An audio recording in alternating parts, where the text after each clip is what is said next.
Nigeria was colonized by what country? Great Britain. When we were colonized, who was the queen? Queen Elizabeth. She represents the sovereignty of Great Britain. The queen did not have to come to Nigeria to take Nigeria. The queen sent a man described as the governor general.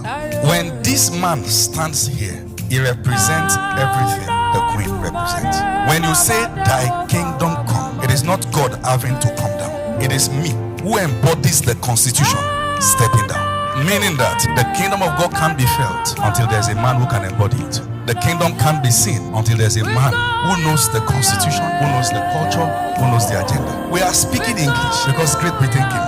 I'm wearing tie because they came. You wear suit because they came. We call our own dress native and their own corporate. Because cultural invasion can't be possible until yours is made inferior. So how is this possible? There's a power used. It is called the power of presentation. You see that power in the heart of storytelling. The church is bad with stories. We don't know how to tell it, but we know how to listen.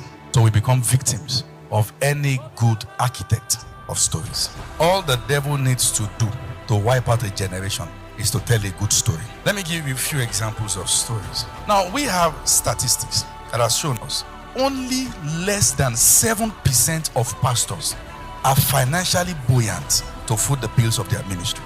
It means 93% of pastors don't have.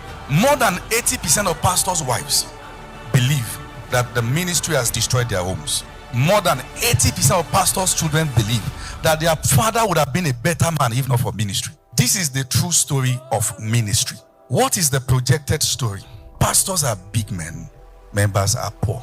When people do things that damage their life, they are not fools. But when you advance the cause of the kingdom, you must be a fool.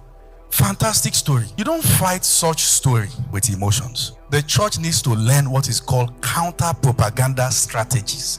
That's where we are weak. Are you aware that there is a grand plan to demonetize the church? And nobody can demonetize the church. Jesus said, I will build my church. The gate of hell can... Shh, you don't know history. It can happen. The revival in Nigeria can never die because Nigeria is the firstborn of God in Africa. God has many sons. And sometimes firstborn can be useless. The 7 churches that John sent those letters to, they are no longer in existence, including the one Jesus commended. Turkey was once the hub of revival. Check what is happening in South Korea. Check what is happening in Europe. In the days of John Wesley, Charles G. Finley, power of God moved across Europe. Now they're a monument. Nigeria can become a shadow of itself and is heading there until the new generation understand how to leave noise and stay in the place of counter-propaganda strategies. That can't happen if you are not loud. The end-time church must fight. It is a war. When they talk, you talk. When they say it, you say it. It is a war. When they say it in the air, our silence means that is the narrative. The church must speak.